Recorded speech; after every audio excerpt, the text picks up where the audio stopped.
শিক্ষকদের অবসর ভাতা নিয়ে সুখবর দিলেন প্রধানমন্ত্রী। আজ দেশনেত্রী খালেদা জিয়ার জন্মদিন, দেশ জুড়ে দোয়া ও স্মরণ। গ্যাস সংকট কাটছে, স্বস্তির পথে দেশ। বঙ্গবন্ধু শেখ মুজিবুর রহমান হত্যাকাণ্ডের 51 বছর আজ। মন্ত্রিসভায় আসতে পারে নতুন মুখ, চলছে জোর আলোচনা। 3 লাখেরও বেশি রোহিঙ্গাকে ফেরত নেবে মিয়ানমার, জানালো সামরিক জান্তা। হামে মৃত্যু ছাড়ালো 900। এতক্ষণ শুনছিলেন শিরোনাম, এবার বিস্তারিত। শিক্ষকদের অবসরে টাকা পেতে আর অফিসে অফিসে ঘুরতে হবে না বলে জানিয়েছেন প্রধানমন্ত্রী তারেক রহমান। শনিবার রাজধানীর উসমানী স্মৃতি মিলনায়তনে বেসরকারি শিক্ষক কর্মচারীদের অবসর ও কল্যাণ সুবিধার অর্থ প্রদান অনুষ্ঠানে তিনি বলেন, ভবিষ্যতে অবসর ভাতার টাকা অনলাইনে সরাসরি শিক্ষকদের ব্যাংক হিসেবে পৌঁছে দেওয়া হবে। আজ প্রয়াত সাবেক প্রধানমন্ত্রী বেগম খালেদা জিয়ার 82তম জন্মবার্ষিকী। 1945 সালের 15 আগস্ট দিনাজপুরে জন্ম নেওয়া খালেদা জিয়া গৃহবধূ থেকে বাংলাদেশের 3 বারের প্রধানমন্ত্রী।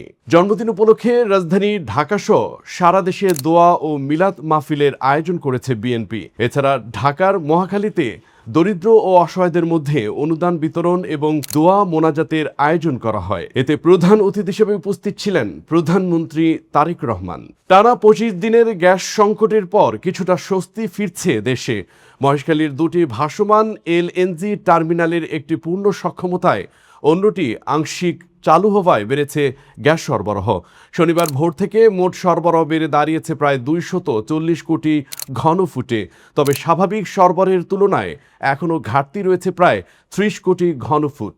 সংশ্লিষ্টরা বলছেন, অ্যাক্সিলারেটর এনার্জির ক্ষতিগ্রস্ত বয়লারটির মেরামত শেষে চালু করা গেলে গ্যাস সংকট আরও কমবে। আজ 15 আগস্ট। 1975 সালের এই দিনে ধানমন্ডির 32 নম্বরের বাড়িতে বঙ্গবন্ধু শেখ মুজিবুর রহমান সহ তার পরিবারের সদস্য ও নিকট আত্মীয়দের নির্মমভাবে হত্যা করা হয়। ওই ঘটনায় বঙ্গবন্ধুর সহধর্মিণী শেখ ফজিলাতুন্নেসা মুজিব, 3 ছেলে শেখ কামাল, শেখ জামাল ও শিশু শেখ রাসেল সহ পরিবারের 26 জন নিহত হন। তবে বিদেশে থাকায় প্রাণে বেঁচে যান বঙ্গবন্ধুর 2 কন্যা শেখ হাসিনা ও শেখ রেহনা। বিএনপি সরকারের 6 মাস পূর্তির পর মন্ত্রিসভায় রদবদলের আলোচনা জোরালো হয়েছে। কাজের পারফরমেন্স সন্তোষজনক না হওয়ায় ও বিতর্কিত কর্মকাণ্ডের কারণে কয়েকজন মন্ত্রীর বিষয়ে কঠোর সিদ্ধান্ত নিতে পারেন প্রধানমন্ত্রী তারেক রহমান। নতুন করে মন্ত্রিসভায় জায়গা পেতে আলোচনায় রয়েছেন বিএনপির কয়েকজন সিনিয়র নেতা ও মিত্র দলের নেতারা। আলোচনায় রয়েছে আন্দালিব রহমান পার্থ, ডক্টর আসাদুজ্জামান রিপন, মাহমুদুর রহমান ও লুৎফুজ্জামান বাবরের নাম।